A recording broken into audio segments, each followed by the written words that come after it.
अगर मैं आपको ये बताऊं कि बारात निकलने के बाद घर पे एक और शादी होती तो क्या आप मानेंगे? Well, a very very good morning guys. तो मैं आज थी एक गांव में जो कि मेरी प्यारी नई नई भाभी का मायका है। रात में हम सब फंक्शन से बहुत लेट आए थे तो हमारी नींद भी सुबह काफी लेट खुली थी, लेकिन मेरी भाभी अपने ससुराल जाने से पहले मेरे लिए गरम गरम नाश्ता और चाय बना कर गई थी और मुझे सुरक्षित अपने मायके वालों के हवाले छोड़कर। दोपहर में भाभी की छोटी बहन ने इतना टेस्टी खाना बनाया कि मेरी आत्मा तृप्त हो गई और भाभी की गैर मौजूदगी में उसी ने सर ढक लिया ताकि मुझे अच्छी कंपनी दे सके और मुझे अपनी भाभी की याद ना आए। और फिर हम पहुंच जाते हैं एक सुनसान खुफिया रूम में जिसमें भाभी की बहन यानी साली साहिबा और साले साहब ने मुझे रजाई के अंदर ढक दिया। लेकिन बात यहीं खत्म नहीं हुई थी। कुछ देर बाद मेरी नजर पड़ती है इधर। वेल, ये हम में से किसी के भी कोई काम नहीं आने वाली थी, लेकिन इसका नाम पढ़ने के लिए मैं बहुत उत्सुक थी। अब रिटायर्ड आर्मी का घर है तो कुछ न कुछ सबूत तो मिल ही जाएंगे। वेल, बात यहाँ भी नहीं रुकी थी। हमारी भाभी की छुटकी बहन जो है उनका बहुत बड़ा कारोबार है चूड़ियों का। पहला थॉट मेरे अंदर यही आया था क्योंकि मैंने इतना ज्यादा स्टॉक देखा था चूड़ियों का कि मैंने सोचा है इतना भी कोई घर पे रख सकता है क्या। अब यहाँ पे हमने इतनी मस्ती की कि हम आपको बिना दिखाए रुक नहीं सकते हैं।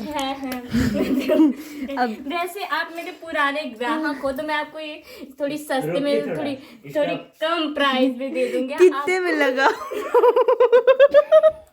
बहुत प्यारी लगेंगी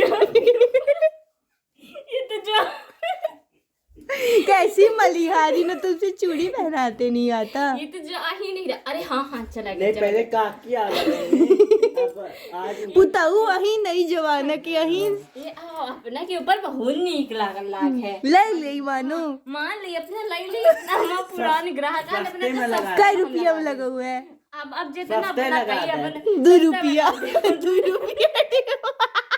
2 रुपया डिब्बा। ये तो बहुत हमका घाटा लागी मान ली अपना कुछ ज्यादा लगा दे। 5 ले लिया है। होता कि परमानेंट ग्राहक आन तब अपना तो घाटे लगे। इनका तो अपने भाई के समझा ले शेरवानी पहन के चूड़ी बेचेगा। एनीवेज, खुद से खुद की क्या तारीफ करूं, लेकिन अपना अंदाज ही कुछ ऐसा है कि बिना हंसाए तो मैं रह नहीं सकती लोगों को। और चूड़ियों के बाद बहुत सारी गठरी उसकी खुलती गई, मैं देखती गई। थोड़ी देर बाद हमने सोचा क्यों ना खेत साइड चला जाए और थोड़ा बहुत सैर सपाटा किया जाए। और यहाँ की वाइब एकदम इतनी ज्यादा रोमांटिसाइज थी। देख रहे हो कैसे मेरे दुपट्टे फंसे जा रहे हैं बार बार। हम दोनों भी कम नहीं थे, डीडीएलजे की फुल वाइब में थे, काजोल बनकर घूम रहे थे खेतों के बीच में। लेकिन खेत में घुसने से बस एक ही डर लगा गाइस, जो आप सोच रहे हो कि अगर मेरी वजह से एक भी पौधों को नुकसान हुआ तो मैं खुद को क्षमा नहीं कर पाऊंगी। इन पतली पतली मेड़ से होते हुए हम अपने घर आ जाते हैं और फिर देते हैं अपना फिट चेक। शाम में मैं फिर से मासी के घर चल जाती हूँ क्योंकि भैया की थी आज बारात और रात में दूल्हा मैं ही बनी थी।